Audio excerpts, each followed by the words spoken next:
आज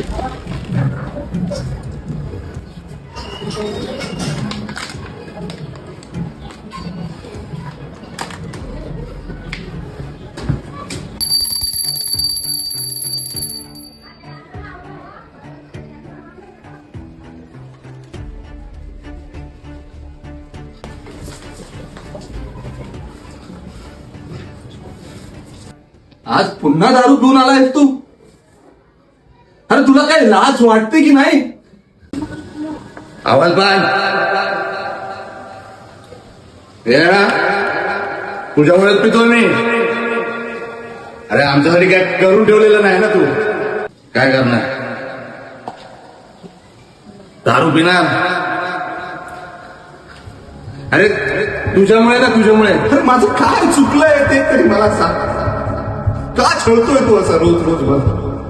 बाहेर 4 लोकांमध्ये ना माझी इज्जत जाते माहितीये. नंतर शिकवलंय आमच्यासाठी काय करून ठेवलंय. अरे देवा,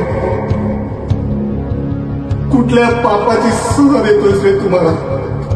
चालेल जेव्हा आम्ही 4 मित्र मिळतो ना, चालत त्यांना चहा पाजण्याचे पण पैसे नाहीत. चांगलं शिकवलं नाही त्यामुळे चांगली नोकरी मिळत नाही. आणि नोकरी नाही म्हणून चांगला पैसा नाही. पैसा नाही तर समाजात इज्जत नाही. काय करून ठेवलं माहिती? फक्त हे घर एवढंच.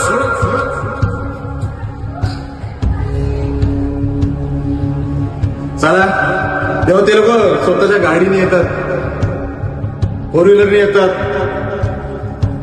आणि माझ्यासोबत असे वटने राहतात ना, तेव्हा मला लाज वाटते. लाज त्यांच्यासोबत उभं राहण्याची लाज वाटते. कारण मी ना एकदम बिघाडला माणूस. बिघाड. अरे माझ्याने जेवढं होईल तेवढं मी केलंय राजा. हे घर जेवढं मला तुला शिकवायचं होतं, जे काही करून द्यायचं होतं ते मी केलंय. आता माझ्यात ताकद नाहीये रे.